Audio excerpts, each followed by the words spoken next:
I remember standing there in that enormous church. The scent of fresh roses, once so sweet, now made my stomach turn. The cold marble floor pressed against my heels through my thin shoes. My hands trembled around the bouquet I could barely hold on to. I smiled, or tried to, as I waited and waited. At first, it was easy to make excuses. Maybe Rick's car broke down. Maybe there was a delay with his tuxedo. Maybe, just maybe, he was just nervous, pacing outside, trying to catch his breath. After all, today was supposed to be the happiest day of our lives. I shifted my weight from one foot to another. The guests, once chatting and laughing, had fallen into an eerie silence. The organist glanced at me, then at the doors, then back at me. Her hands rested awkwardly on the keys, waiting for a cue that never came. I watched the heavy wooden doors at the back of the church, willing them to burst open. Every creak, every whisper, every footstep, my heart jumped into my throat. Minutes passed. 5, 10, 15. I clutched my bouquet tighter. My palms were slick with sweat. I kept whispering to myself, "He's coming. He loves you. He's just late." That's all. The minister approached me quietly. His voice was soft, almost apologetic. He asked if I wanted to sit down, or maybe step aside for a moment. I shook my head violently. "No," I whispered. "He'll be here." He promised. I turned again to the doors, stared at them so hard it felt like I could burn holes through them with my gaze. But they remained closed, silent, cold. Some of the guests started shifting uncomfortably. An old aunt coughed. The flower girl, confused, tugged at her mother's hand. I could hear their thoughts, even if they didn't say a word. Poor girl. He's not coming. How humiliating. I shook my head, forcing the voices away. Rick loved me. We were perfect. Together. This was just a misunderstanding, not abandonment. I closed my eyes just for a moment and I pictured him. Walking through the doors, smiling nervously, rushing toward me, explaining everything. He would wipe away my tears and everyone would laugh. A funny story to tell our children someday. But when I opened my eyes, nothing, only silence. Only empty pews and judgmental stares. Slowly, like a cruel sunrise, the truth began to light the darkness around me. Rick wasn't coming. Rick had made a choice, and it wasn't me. I was standing at the altar alone, abandoned, unloved, unchosen. And I had no idea that the betrayal was far deeper than I could ever imagine. Before everything shattered, there was magic. There was Rick and me in a world where love felt invincible. We met on an ordinary Tuesday. Funny how the most extraordinary moments come from the ones you least expect. I spilled coffee on him at a tiny cafe 2 streets away from my apartment. It was embarrassing. I was clumsy, flustered, apologizing 1,000 times, but he just laughed. That laugh, ... I can still hear it sometimes, like an echo from a dream. We sat together that day, sipping new cups of coffee, talking like old friends rediscovering each other after a lifetime apart. It was easy. It was effortless. And somewhere between coffee and goodbye, he asked if he could see me again, and again, and again. Weeks turned into months, and with each passing day, I believed more and more that he was my forever. Rick had a way of making me feel seen, like I wasn't just another face in the crowd. He listened. He noticed the little things. How I took my tea, how I bit my lip when I was nervous, how I loved thunderstorms but hated umbrellas. One evening, under a sky painted with fading purples and golds, he told me he loved me. And I believed him with everything I had. Paris came almost like a dream, a spontaneous trip he surprised me with. "Let's go," he said one night, holding my hand with that wild sparkle in his eyes. "Let's chase the stars together." We wandered through cobblestone streets, our laughter blending with the hum of the city. We kissed under the glow of old street lamps, shared stolen moments in tiny cafes where the scent of bread and roses filled the air. And then the Eiffel Tower. We stood there, wrapped in each other. The city of love sprawled around us like a blessing. Rick pulled out a small box, a ring glinting under the Parisian lights, and asked me to be his forever. I said yes. Of course I said yes. How could I not? In that moment, it felt like the universe had conspired just for us. Every missed train, every wrong turn in life had led me to him, to that moment, to a future I thought I could trust. We made plans. Talked about a little house with a white fence, maybe 2 kids, a golden retriever.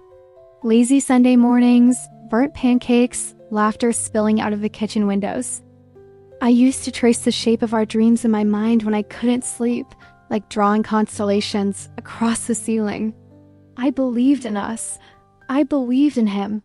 More than anything, I believed love like ours could survive anything. But what I didn't know was that sometimes love isn't lost in storms or battles. Sometimes it fades quietly. Sometimes it rots from within while you're too busy dreaming to notice. Emily wasn't just my sister. She was my first best friend, my secret keeper, my partner in every adventure. We were the kind of sisters who stayed up late whispering about dreams and fears under a shared blanket. We played in muddy gardens, made castles out of cardboard boxes, and promised that no matter what happened, we would always have each other. Emily was fierce where I was gentle, fearless where I hesitated. She pulled me into mischief and saved me from my own doubts. More times than I could count. When we grew up, life didn't change our bond. Even as we took different paths. I did my books and quiet life, she did bright lights and bold adventures. We always found our way back to each other. When Rick came into my life, it felt only natural to bring Emily into our world. She cheered for us louder than anyone else. She called Rick my future brother-in-law before he even proposed. She planned bridal showers and gushed over wedding dresses with me, her excitement almost more infectious than my own. I trusted her with everything. Looking back, I wonder if there were cracks even then, little moments I missed, little warnings I ignored. But how could I have ever imagined betrayal? From the person I loved like a second self? It didn't happen all at once. It was 1,000 little things, like water dripping onto stone, slowly wearing it down. There were the glances, quick, fleeting looks between Rick and Emily when they thought no one was watching. The shared laughter at jokes I didn't understand. The lingering touches, a hand on his arm, a hand on her back, that lasted a second too long. There were the nights Rick was late. The excuses that felt flimsy even as I nodded and smiled, desperate to believe him. There were the times Emily canceled our plans with vague reasons, only for me to see her tagged in photos later at places she hadn't mentioned. Each moment was a thread, tugging at the seams of my perfect world. But I loved them both too much. I couldn't imagine betrayal. I couldn't fathom it.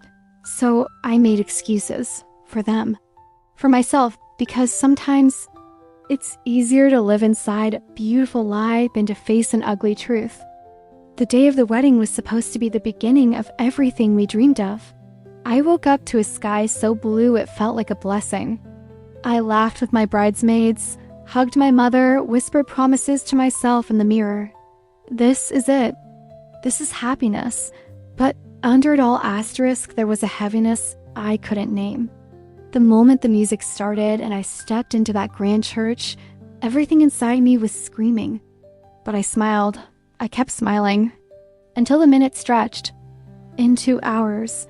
Until hope curdled into dread. Rick wasn't coming, and slowly, brutally, I understood. The man I loved was not delayed. He had made a choice. And the sister I trusted had helped him make it. Later, I would learn the truth. Rick and Emily together. Behind my back. In secret. While I picked out wedding favors and imagined forever. They chose each other. They discarded me like something old and broken.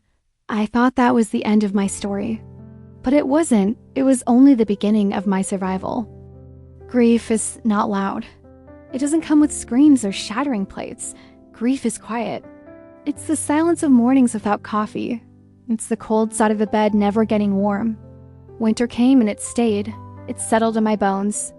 Everywhere I went, I carried the weight of what they did.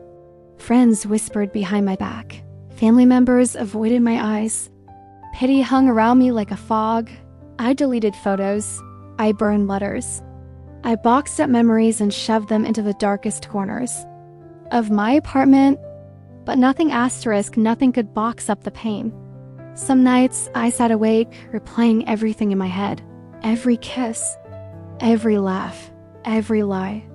Grief is lonely, but it is also cleansing. It burns away illusions, and slowly, painfully, it makes space for something new. But it wasn't. It was only the beginning of my survival. It was a rainy afternoon when I heard the knock. I thought about ignoring it.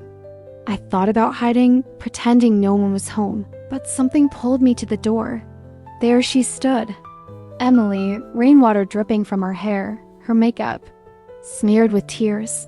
She didn't speak at first, just stood there trembling, a ghost of the vibrant sister I once knew. Finally, she whispered it. He left me too. Rick had betrayed her just like he betrayed me. Another promise broken. Another heart shattered. For a moment, I wanted to hate her. I wanted to slam the door, to turn my back and walk away. But when I looked into her eyes, I saw myself, the same brokenness, the same loss. Forgiveness didn't come easy. It came slow, like the melting of ice after a brutal winter, but it came. Because forgiveness isn't about forgetting. It's about freeing yourself from the chains of someone else's choices. Today, my scars are still visible, but they no longer define me. I learned that healing isn't linear. Some days you move mountains. Some days you can barely lift your head. And both are okay. I walk lighter now. Not because the past disappeared, but because I chose not to let it own me anymore. Love didn't die, it simply changed. It grew inward toward myself. And if there's one truth I carry now, it's this. Whatever we do to others, to ourselves, good or bad, always finds its way back. Always. Thank you so much for staying with me until the end of this story. If this touched your heart, please let us know by leaving a like and sharing it with someone who might need a little hope today. Your support inspires us to keep bringing more stories of healing, strength, and second chances. See you in the next one.